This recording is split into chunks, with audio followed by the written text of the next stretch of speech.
तो बिना देरी के शुरू करते हैं आज की सारी बड़ी खबरें, जहां सबसे पहले बताएंगे तिब्बत में चीन ने J-20 लड़ाकू विमान तैनात कर दिया, भारत को दे दिया बहुत बड़ा टेंशन। तो वहीं कनाडा में इलेक्शन को लेकर बहुत बड़ा सर्वे किया गया है दोस्तों, बताएंगे उस सर्वे का क्या रिजल्ट निकल कर आया है। क्या जस्टिन ट्रूडो अगली बार फिर से प्रधानमंत्री बन सकते हैं या फिर खालिस्तानी भी अब जस्टिन ट्रूडो को नहीं बचा पाएगा, तो वहीं बताएंगे हमले की फिराक में पाकिस्तानी आतंकी बॉर्डर से सटे पठानकोट में BSF की जैकेट में दिखे 3 संदिग्ध, उसके बाद क्या हुआ दोस्तों। तो वहीं आपको बताएंगे अगर जो बाइडेन नहीं होंगे अमेरिकी राष्ट्रपति तो भारतीय मूल का ये शख्स बनेगा अमेरिका का राष्ट्रपति, बताएंगे कौन है वो दावेदार। ऐसे ही एक से एक बड़ी खबर आपको बताने वाले, लेकिन उससे पहले अभी तक वीडियो को लाइक नहीं किया तो लाइक करके चैनल को सब्सक्राइब करके बेल आइकन दबा के कमेंट में जय हिंद कहना मत भूलिएगा। तो बात करें पहली बड़ी खबर की, जहां तिब्बत में चाइना ने की J-20 लड़ाकू विमान की तैनाती। इस हरकत का भारत के लिए क्या है मायने बता दें। चीन के 5 हेवी पीडी के stealth fighter jet J-20 mighty dragon को हाल में ही सैटेलाइट इमेज में तिब्बत के शिगात से एयरबेस पर खड़े हुए देखा गया है। इसके साथ ही J-10 लड़ाकू विमान की भी तैनाती की गई है। 12,408 फीट की ऊंचाई पर चीन के इन 2 सबसे खतरनाक लड़ाकू विमानों की तैनाती ने भारत की चिंता बढ़ा दी है। चीन की इस तैनाती ने J-20 और भारत के राफेल लड़ाकू विमान के बीच तुलना को बढ़ा दिया है। चीन के पास भले ही भारत की तुलना में विमानों की संख्या बहुत अधिक हो, लेकिन सिर्फ यही चीज वायु शक्ति के वास्तविक सैन्य माप को नहीं दर्शाती। इनमें हथियारों की क्षमताएं, उनकी तैनाती रणनीति और संचालन की अवधारणाएं और सबसे महत्वपूर्ण बात पायलट की अपनी योग्यता और अनुभव मायने रखती है। जी हाँ दोस्तों, ये एक राजनीतिक संकेत भी है कि भारत के साथ सीमा विवाद अब एक क्षेत्रीय मुद्दा नहीं है बल्कि संप्रभु हवाई क्षेत्र का मुद्दा है। और ऐसे में तिब्बत के नजदीक J-20 की तैनाती वाकई में चाइना की इस हरकत का भारत के लिए बहुत मायने निकल कर सामने आते हैं। जहां पर सबसे बड़ा मायने तो ये है कि आने वाला समय भी चाइना के साथ तनावपूर्ण रहने वाला है। जी हाँ, तो वही बता दें कनाडाई PM जस्टिन ट्रूडो की उल्टी गिनती शुरू, अगर अभी हुए चुनाव तो हारना तय है। जस्टिन ट्रूडो को खालिस्तानी भी नहीं बचा पाएंगे, इनको आपको बता दे दोस्तों। बहुत बड़ी खबर, बहुत बड़ी जानकारी, भारत के खिलाफ लगातार बयानबाजी देने वाले कनाडाई PM जस्टिन ट्रूडो की उल्टी गिनती शुरू हो गई है। एक नए सर्वेक्षण के मुताबिक अगर अभी कनाडा में चुनाव हुए तो जस्टिन ट्रूडो की सरकार का गिरना तय है। जी हाँ, सिर्फ यही नहीं, ट्रूडो की सत्तारूढ़ लिबरल पार्टी के सहयोगी दल न्यू डेमोक्रेटिक पार्टी या NDP की भी जनता से अपना समर्थन खो रहे हैं। जस्टिन ट्रूडो लगातार भारत विरोधी बयानों और अपनी देश के विकास विरोधी कामों से जनता के बीच पहले ही विश्वास खो रहे हैं। आखिर सर्वे क्या कहता है वो आपको बता दे, चीजें और जानकारी थोड़ी लॉजिकल हो जाएंगी। बता दे पोल के आंकड़ों के अनुसार कंजर्वेटिव पार्टी को 41% समर्थन मिल सकता है, जो ट्रूडो की लिबरल पार्टी के 27% से कहीं आगे है। यदि आज अभी चुनाव होते हैं तो कंजर्वेटिव दल को 218 सीटें मिल सकती हैं, जबकि ट्रूडो की पार्टी को सिर्फ 67 सीटें मिलेंगी, 67 सीटें मिलेंगी। जी हाँ, जो कि दुगने से भी कम है दोस्तों। तो वहीं इससे ये कयास लगाए जा सकते हैं कि लगातार कनाडाई लोगों के सामने अपनी साख को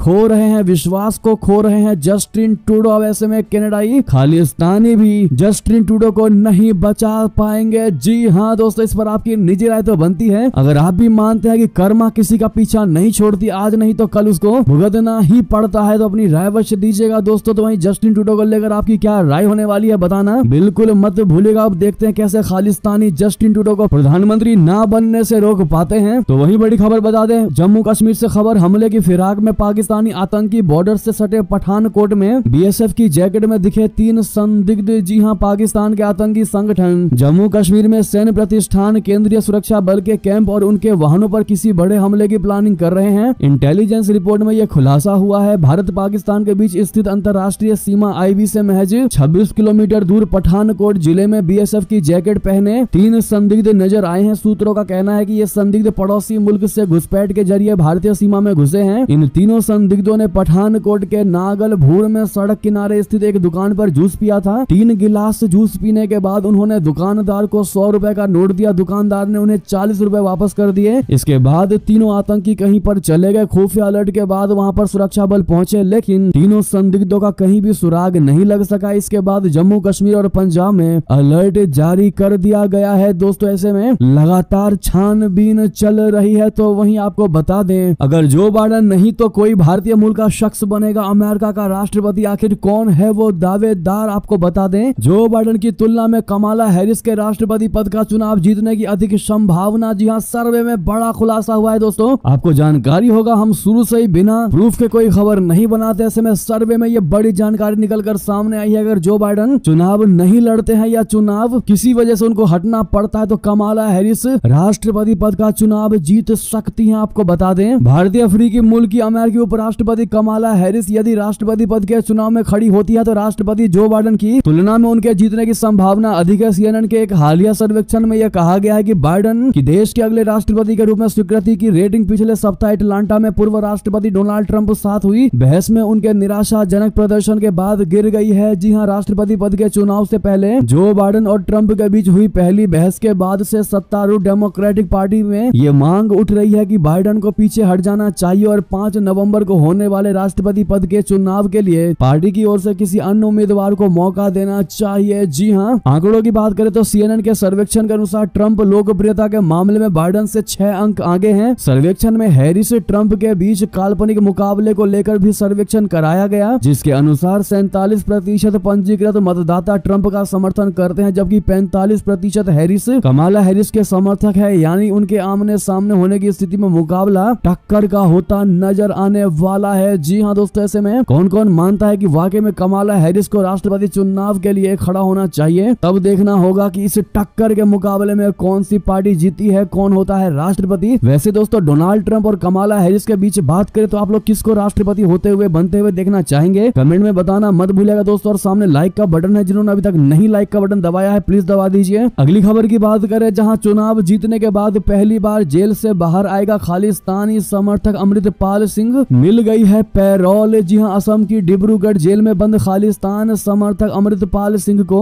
कुछ शर्तों के साथ 5 जुलाई से 4 दिनों की पैरोल मिल गई है। खालिस्तानी संगठन वारिस पंजाब दे के प्रमुख अमृतपाल सिंह ने लोकसभा चुनाव में पंजाब की खडूर साहिब सीट से निर्दलीय जीत दर्ज की है। अमृतपाल को कुछ शर्तों के साथ 4 दिनों के लिए पैरोल दे दी गई है, जिसकी शुरुआत 5 जुलाई से होगी। यानी आज से डीसी अमृतसर घनश्याम थियोरी ने बताया है कि जेल अधीक्षक डिब्रूगढ़ को इस बारे में जानकारी दे दी गई है। अमृतपाल सिंह पिछले साल मार्च से जेल में बंद है। वारिस पंजाब दे के प्रमुख अमृतपाल सिंह और उनके 3 सहयोगियों की हिरासत अवधि 24 जुलाई को समाप्त होनी थी, जबकि 6 अन्य सहयोगियों की हिरासत अवधि 18 जून को समाप्त होनी थी। अमृतपाल समेत 9 अन्य आरोपियों की NSA 1 साल के लिए बढ़ा दी गई है। दोस्तों, इस पर आपका क्या टेक होने वाला है, सुझाव जरूर दीजिएगा। क्या इस प्रकार से खालिस्तानी समर्थक अमृतपाल सिंह का लंबे समय तक बाहर रहना कहीं से कहीं तक किसी प्रकार से अच्छा साउंड करेगा? दोस्तों हाँ या ना में जवाब देना मत भूलिएगा। तो वहीं आपको बता दें, SCO समिट में चीन बनाम रशिया, पुतिन और जिनपिंग में खींची तलवारें, कब तक टिकेगी इनकी दोस्ती? दरअसल कजाकिस्तान की राजधानी अस्ताना में आयोजित शंघाई सहयोग संगठन की यानी SCO की बैठक में चाइना और रशिया के बीच प्रभाव बढ़ाने की होड़ देखी गई। बड़ी बात यह है कि यह सब होड़ तब मची जब राष्ट्रपति व्लादिमीर पुतिन और शी जिनपिंग दोनों इस बैठक में शामिल थे। SCO की इस बैठक का उद्देश्य पश्चिम विरोधी गठबंधनों को मजबूत करना और रणनीतिक मध्य एशियाई क्षेत्र में अपना प्रभाव बढ़ाना था। रूसी राष्ट्रपति व्लादिमीर पुतिन शंघाई सहयोग संगठन की बैठक के लिए बुधवार सुबह कजाकिस्तान की राजधानी अस्ताना पहुंचे। SCO चाइना और रशिया के नेतृत्व वाला एक क्षेत्रीय समूह है जिसमें भारत, ईरान समेत कई दूसरे देश शामिल हैं। मंगलवार को कजाकिस्तान पहुंचे चीनी नेता शी जिनपिंग के साथ पुतिन ने SCO को यूरेशिया में अपने रणनीतिक हितों को आगे बढ़ाने के लिए एक महत्वपूर्ण मंच के रूप में देखा। पुतिन के आगमन से पहले क्रेमलिन के सहयोगी यूरी उशाकोव ने रूसी सरकारी मीडिया आउटलेट से कहा कि हम इस संगठन के भीतर साझेदारी सहयोग को बहुत महत्व देते हैं। ऐसे में बता दें कि SCO को मौके के तौर पर देख रहा है चाइना। तो वहीं दोस्तों, कजाकिस्तान में शहबाज से भी मिले पुतिन। क्या फिर पाकिस्तान से दोस्ती की राह पर आगे बढ़ते दिखाई दे रहे हैं व्लादिमीर पुतिन? दरअसल SCO की इस समिट में पाकिस्तानी प्रधानमंत्री शहबाज शरीफ से व्लादिमीर पुतिन ने मुलाकात की। इस दौरान दोनों नेताओं ने एक दूसरे के साथ संबंधों की तारीफ की। दोनों देशों के राष्ट्रीय अध्यक्षों ने व्यापार को बढ़ाने पर ज्यादा जोर दिया। पाकिस्तानी PM शहबाज शरीफ ने वस्तु विनिमय प्रणाली के तहत व्यापार को बढ़ाने का सुझाव दिया। वहीं रूसी राष्ट्रपति पुतिन ने कहा कि उनका देश पाकिस्तान को तेल की सप्लाई करने के साथ अनाज देकर खाद्य सुरक्षा में भी सहयोग करना चाहता है। क्या रशिया और फिर पाकिस्तान के बीच रिश्ते क्या मधुर हो जाएंगे दोस्तों? क्या इनके बीच दोस्ती का एक और नया राह खुल जाएगा? आपकी क्या राय है बताइएगा जरूर। तो वहीं बता दें, नेपाली कांग्रेस ने मांगा प्रधानमंत्री का इस्तीफा, कहा नई सरकार का मार्ग प्रशस्त करें प्रचंड। जी हां, नेपाली कांग्रेस ने बुधवार को प्रधानमंत्री पुष्प कमल दहल प्रचंड से नई सरकार के गठन का मार्ग प्रशस्त करने का आग्रह किया। हिमालयी राष्ट्र की सबसे बड़ी राजनीतिक पार्टी ने पूर्व गुरिल्ला नेता के नेतृत्व वाली मौजूदा सरकार को हटाने के लिए CPN-UML के साथ एक दिन पहले सत्ता साझेदारी समझौता समझौता किया है। पार्टी अध्यक्ष शेर बहादुर देउबा के बुढ़ान नीलकंठा स्थित आवास पर हुई नेपाली कांग्रेस सेंट्रल वर्ग परफॉर्मेंस कमेटी की बैठक में वर्तमान राजनीतिक स्थिति और पार्टी की भविष्य की रणनीति पर चर्चा की गई। तो वहीं बता दें, शेख हसीना की चीन यात्रा से भारत क्यों परेशान, बांग्लादेश के साथ संबंधों की अग्नि परीक्षा। जी हां, बांग्लादेश की प्रधानमंत्री शेख हसीना 8 जुलाई को 4 दिवसीय यात्रा पर चीन जा रही हैं। उसी दिन प्रधानमंत्री नरेंद्र मोदी जी भी रूस के लिए रवाना होंगे। ऐसे में शेख हसीना की यात्रा पर भारत कड़ी निगाहें बनाए हुए हैं। लगातार चौथी बार बांग्लादेश की प्रधानमंत्री बनने के बाद ये शेख हसीना की पहली चीन यात्रा है। भारत की विदेश और रक्षा नीति में बांग्लादेश का महत्वपूर्ण स्थान है। यही कारण है कि भारत अगले सप्ताह राष्ट्रपति शी जिनपिंग और अन्य शीर्ष चीनी नेताओं के साथ होने वाली वार्ता पर पूरी तरह से नजर बनाए हुए हैं। भारत जानता है कि चाइना के साथ बांग्लादेश के संबंधों में किसी भी तरह की वृद्धि या गिरावट का नई दिल्ली पर बहुत बड़ा प्रभाव पड़ता है, खासकर तब जब भारत के अपने चीन के साथ संबंध वर्तमान में खराब हो और भारत के पड़ोस में ड्रैगन की उपस्थिति तेजी से बढ़ रही हो। जी हाँ, 76 वर्षीय हसीना के बीजिंग में एजेंडे में सबसे पहले और सबसे महत्वपूर्ण तीस्ता नदी प्रोजेक्ट है, जिसे बांग्लादेश या भारत में किसी परिचय की आवश्यकता नहीं। तो वहीं आपको बता दें, किम जोंग उनके साथ हुआ बहुत बड़ा धोखा। पुतिन ने गिफ्ट में दे दी ऐसी कार, उसमें लगे हैं दुश्मन देश के पार्ट्स। जी हाँ, रूसी राष्ट्रपति व्लादिमीर पुतिन और उत्तर कोरियाई नेता किम जोंग उन ने पिछले हफ्ते रशिया में निर्मित औरस लिमोजिन की सवारी का आनंद लिया था। कार में बैठे दोनों नेताओं की तस्वीरें खासी वायरल हुई थी। दोनों नेता कार की सवारी के जरिए मजबूत होते मॉस्को प्योंगयांग संबंधों का संदेश पश्चिम को देना चाहते थे। हालांकि अब इस कार के बारे में कुछ ऐसा खुलासा हुआ है जिसे किम जोंग बिल्कुल पसंद नहीं करेंगे। राइटर्स के मुताबिक कस्टम रिकॉर्ड से पता चलता है कि इसे बनाने वाली कंपनी लाखों डॉलर के इंपोर्टेड पार्ट्स का इस्तेमाल करती है। इनमें से कई रशिया में दक्षिण कोरिया से आते हैं, जिसे किम जोंग उन ने अपने देश का प्राथमिक दुश्मन। कस्टम रिकॉर्ड के मुताबिक रूस ने 2018 से 2023 के बीच औरस कारों और मोटरसाइकिलों को असेंबल करने के लिए कम से कम $34 मिलियन के उपकरण और कंपोनेंट आयात किए हैं। जी हाँ दोस्तों, आपको बताते हैं कौन कौन से देश के पार्ट्स लगे हैं इस गाड़ी में। Imported car body part, sensor, programmable controller, switch, welding उपकरण और अन्य कंपोनेंट शामिल थे। कीमत दक्षिण कोरिया से आयातित पार्ट्स की कीमत लगभग $15.5 मिलियन थी। चाइना, भारत, तुर्की, इटली और अन्य यूरोपीय संघ के देशों से भी पुर्जे आयात किए गए। जी हाँ, ऐसे में किम जोंग उनको बिल्कुल भी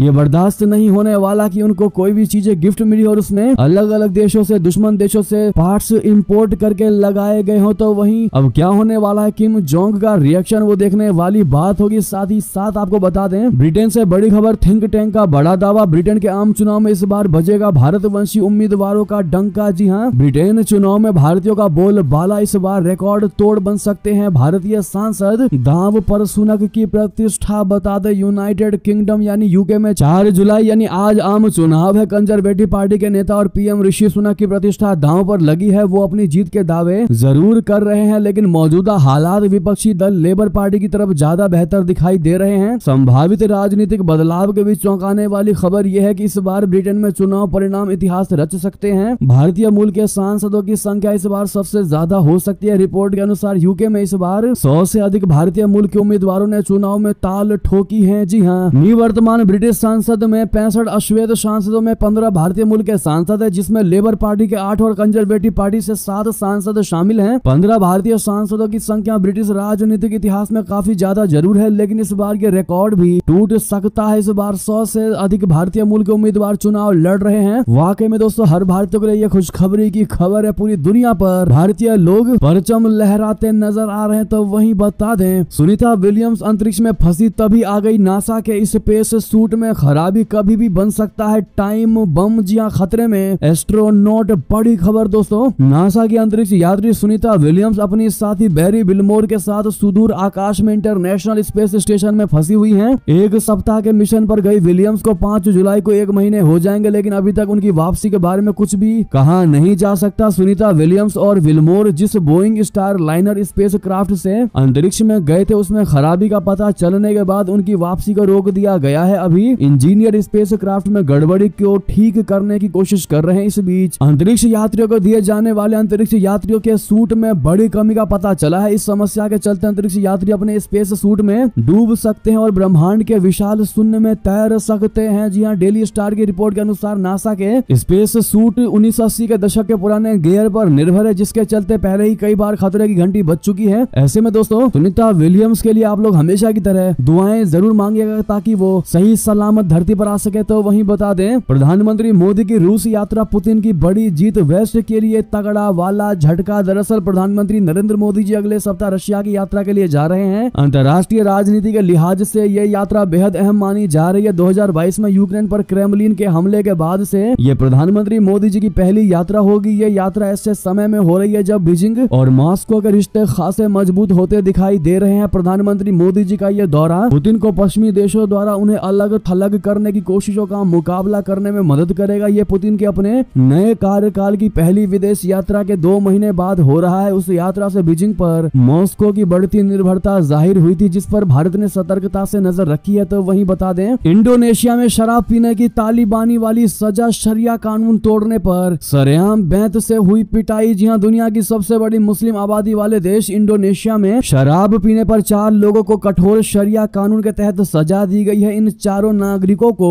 जल्लाद ने पुलिस के सामने कोड़े मारे। इंडोनेशियाई समाचार पत्र कोम्पास की रिपोर्ट के अनुसार एम फैज अकबर, औलिया स्याह पुत्र यूजदी, कुकरी रमाधन नाम के 4 नागरिकों को शराब पीने के लिए 19 से 42 कोड़े मारे गए। कोड़े मारने की घटना को एक अज्ञात जल्लाद ने अंजाम दिया जो अक्सर भूरे रंग का कपड़ा पहना रहता है। तो वहीं बता दें, पाकिस्तान से खबर, भ्रष्टाचार मामले में इमरान खान की पत्नी बुशरा बीबी को मिली जमानत। जी हां, पाकिस्तान की एक भ्रष्टाचार रोधी अदालत ने जेल में बंद पूर्व प्रधानमंत्री इमरान खान की पत्नी बुशरा बीबी को भ्रष्टाचार मामले में मंगलवार को अग्रिम जमानत दे दी। इमरान खान और बुशरा बीबी सहित अन्य आरोपियों पर अल कादिर ट्रस्ट भ्रष्टाचार मामले में देश के खजाने को लगभग 50 अरब रुपए का नुकसान पहुंचाने का आरोप है। तो वहीं आपको बता दें, रशिया के विदेश मंत्री से मिले जयशंकर जी, अहम मसलों पर हुई चर्चा, उठा भारतीय नागरिकों की सुरक्षा का मुद्दा। जी हां, भारत के विदेश मंत्री जयशंकर जी ने अस्ताना में रशिया के अपने समकक्ष सरगई लावरोव से मुलाकात की। इस दौरान विदेश मंत्री जयशंकर जी ने युद्ध क्षेत्र में इंडियन को लेकर चिंता जताई तथा उनकी सुरक्षित वापसी सुनिश्चित करने का रिक्वेस्ट किया। इससे पहले इंडिया को रशिया का पुराना मित्र करार देते हुए संयुक्त राष्ट्र में रशिया के अस्थायी प्रतिनिधि वेसिली नेमेंजिया ने कहा था कि उनके देश के नई दिल्ली के साथ विशेष रणनीतिक साझेदारी के संबंध है, रिलेशंस है, और उन्हें उम्मीद है कि प्रधानमंत्री नरेंद्र मोदी जी की संभावित रशिया यात्रा के बाद द्विपक्षीय संबंध और भी ज्यादा बेटर होंगे। तो वहीं राम मंदिर की अमेरिका में भी धूम परेड में दिखेगी झलक, FIA कर रहा है आयोजन। दरअसल राम मंदिर की झलक अमेरिका में भी देखने को मिलेगी। न्यूयॉर्क में भारत दिवस के मौके पर 18 अगस्त को होने वाली परेड में राम मंदिर की प्रतिकृति प्रदर्शित की जाएगी। इस आयोजन में न्यूयॉर्क और उसके आसपास से हजारों भारतीय अमेरिकी शामिल होंगे। विश्व हिंदू परिषद अमेरिका के महासचिव अमिताभ मित्तल के अनुसार मंदिर की प्रतिकृति 18 फुट लंबी, 9 फुट चौड़ी और 8 फुट ऊंची होगी। ये पहली बार होगा जब राम मंदिर की प्रतिकृति अमेरिका में प्रदर्शित की जाएगी। तो वहीं बता दें, मुंबई आतंकी हमले के आरोपी तहव्वुर राना को लाया जाएगा भारत अमेरिका की कोर्ट में हुई बहस। जी हां, मुंबई आतंकी हमलों में शामिल पाकिस्तानी मूल के कनाडाई नागरिक तहव्वुर राना को भारत लाने की तैयारी है। तहव्वुर राना पर साल 2008 में हुए मुंबई हमले में शामिल होने का आरोप है। तो वहीं बता दें, हाथरस मामले में हाई कोर्ट के इस रिटायर्ड जज की अगुवाई में बनी कमेटी 2 पूर्व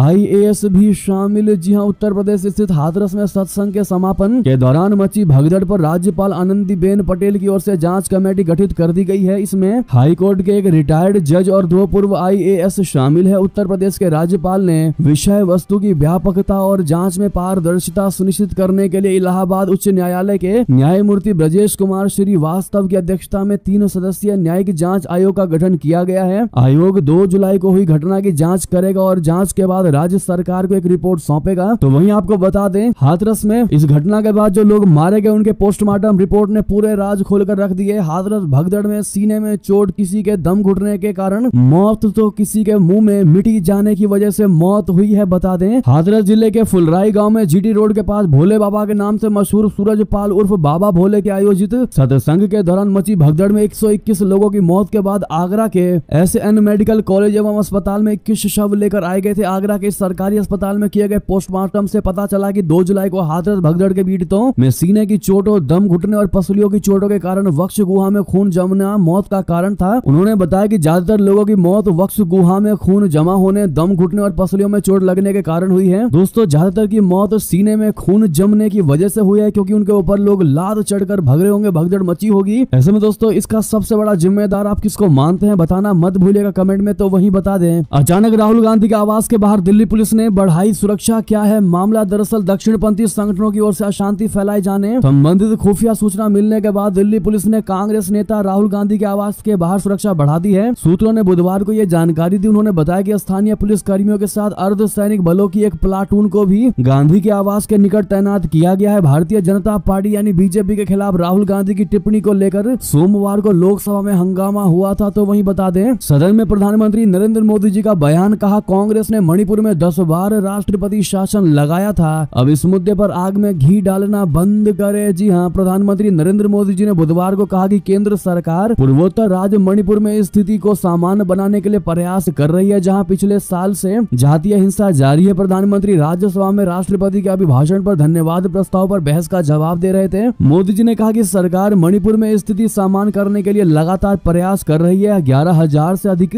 FIR दर्ज की गई है और 500 से अधिक लोगों को गिरफ्तार किया गया है। मणिपुर में हिंसा की घटनाएं लगातार कम हो रही हैं। उन्होंने आगे कहा है कि केंद्र और राज्य सरकारें शांति बहाल करने के लिए सभी हितधारकों के साथ बातचीत कर रही है। उन्होंने कहा कि आज राज्य में स्कूल, कॉलेज, कार्यालय और अन्य संस्थान खुले हैं। केंद्र और राज्य सरकार शांति बहाल करने के लिए सभी हितधारकों से बात कर रही है। दोस्तों, इसी बीच आपको बता दें, कंगना को थप्पड़ मारने वाली CISF कांस्टेबल का हुआ ट्रांसफर, पति का भी तबादला। जी हां, हिंदी सिनेमा की एक्टर और बीजेपी सांसद कंगना रनौत को चंडीगढ़ एयरपोर्ट पर थप्पड़ मारने वाली महिला CISF कांस्टेबल कुलविंदर कौर का ट्रांसफर कर दिया गया है। जानकारी के मुताबिक महिला के साथ ही उसके पति का भी तबादला कर दिया गया है। दोस्तों, तो वहीं आपको बता दें, फिर बिगड़ी बीजेपी के वरिष्ठ नेता लाल कृष्ण आडवाणी जी की तबीयत, अस्पताल में हुए भर्ती। जी हां, बीजेपी के वरिष्ठ नेता लाल कृष्ण आडवाणी की तबीयत बुधवार 3 जुलाई को एक बार फिर से बिगड़ गई। लाल कृष्ण आडवाणी को तत्काल दिल्ली के अपोलो अस्पताल में भर्ती कराया गया। न्यूज एजेंसी ANI के मुताबिक अपोलो अस्पताल में LK आडवाणी का इलाज डॉक्टर विनीत पुरी कर रहे हैं। उन्होंने कहा कि बीजेपी नेता की हालत अस्थिर है। वहीं लाल कृष्ण आडवाणी के ऑफिस की ओर से दी गई जानकारी में कहा गया है कि उन्हें रूटीन चेकअप के लिए अस्पताल में भर्ती कराया गया है। इससे पहले 27 जून को भी लाल कृष्ण आडवाणी जी की तबीयत बिगड़ने के चलते उन्हें अस्पताल में भर्ती कराया गया था। ऐसे में get well soon LK Advani ji कहना मत भूलिएगा आप लोग। इसी बीच ये थी अभी की सारी बड़ी खबरें। आपको हमारी खबर कैसी लगी? आशा करता हूँ बहुत अच्छी लगी होगी। थोड़ी भी अच्छी लगी तो वीडियो को लाइक करके, चैनल को सब्सक्राइब करके, बेल आइकन दबा के कमेंट में जय हिंद कहना मत भूलिएगा और इस वीडियो को शेयर अवश्य कर दीजिएगा। व्हाट्सएप, फेसबुक, ट्विटर पर मिलता है अगली बड़ी खबर में। बहुत बहुत धन्यवाद। जय हिंद, जय भारत।